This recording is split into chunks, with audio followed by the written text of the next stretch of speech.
terkait dengan keluhan kakak di Rawang tu, saya berikhtiar mencari kaedah untuk mengurangkan beban mereka mengikut keupayaan kita. Saya fikir langkah pertama yang harus kita lakukan ialah mengurangkan kadar sewa.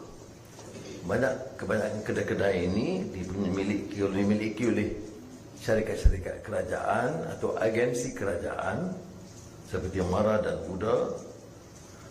Akan mulai bulan ini juga, mulai sekarang akan mengurangkan kadar sewa di semua premis perniagaan mereka, dan mereka akan umumkan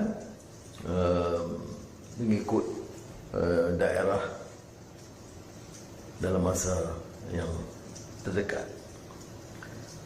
Dan meneladani langkah Dewan Bandaraya Kuala Lumpur telah menurunkan kadar sewaan, saya ingin menyeru semua pihak berkuasa tempatan negeri-negeri untuk menurunkan kadar sewaan mulai bulan ini.